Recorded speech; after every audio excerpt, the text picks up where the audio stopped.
Security in Europe is important not only for 2 million Latvians, but also for every one of the 500 million citizens of the EU. Lebanese-born Latvian citizen Hosams Meri has lived in Riga for 22 years. He is currently working in the Saeima, where discussions are regularly held about the EU's neighborhood policy. The last 2 years, Lebanon threat a lot of different problems and threats from terrorist organizations and radical groups. Middle East organization and the Eastern Partnership, we both have a similar and one important issue to provide stability and peace and a normal life for EU citizens and outside EU. The Riga Ukrainian secondary school is just as old as the restored state of Latvia. Not only Ukrainian but also Latvian, Russian, Armenian and Jewish children attend the school. Everyone here speaks 4 languages. It is terrible. Many of my acquaintances, many of our teachers' acquaintances have relatives living in Mariupol, which was bombed. It is very painful. The European Union and the global community at large have to understand that Ukraine is and always has been a civilized European country.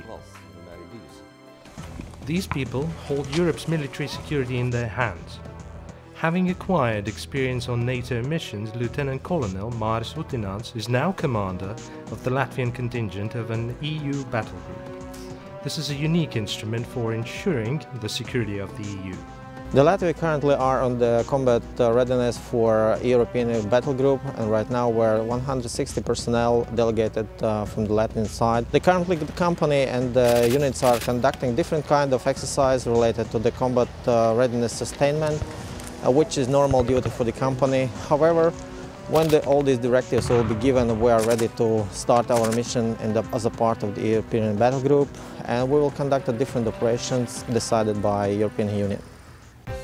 Just as European servicemen work together, European politicians must also speak in one voice to be heard throughout the world. Professor Zaneta Ozoliņa speaks about EU policy regarding its eastern and southern neighbors in her lectures, which are attended by Ukrainian students studying at the University of Latvia in a special exchange program. These days we are surrounded by different countries. Conflicts are around the borders of the European Union. Some countries are even behaving as aggressors on the international arena. In that particular circumstances, the European Union has to consider how to create more coherent policy, to switch from documents to actions, and only foreign policy which is rooted in values based on strategic principles can achieve its goal in the future. In modern warfare, it is not the size of an army or the number of tanks or weapons that make the difference.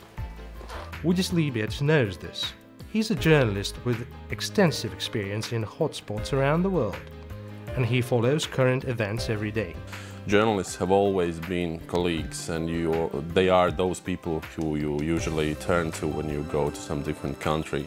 And now in Ukraine, also in Russia and Latvia, I think that there has been this great divide in at least 2 information spheres. The main challenge for every journalist, no matter in Ukraine, in Russia or in Latvia, is to stay on this very narrow line. Otherwise, it's very easy to become a part of one propaganda or other propaganda. How can the EU deal with security challenges in neighboring regions? How should it respond to the phenomenon of hybrid warfare, and how can it improve cooperation with NATO? Answers to these questions and other questions will be sought at the Interparliamentary Conference for the Common Foreign and Security Policy and the Common Security and Defence Policy in Riga, which will bring together over 300 professionals in the foreign affairs and security sector.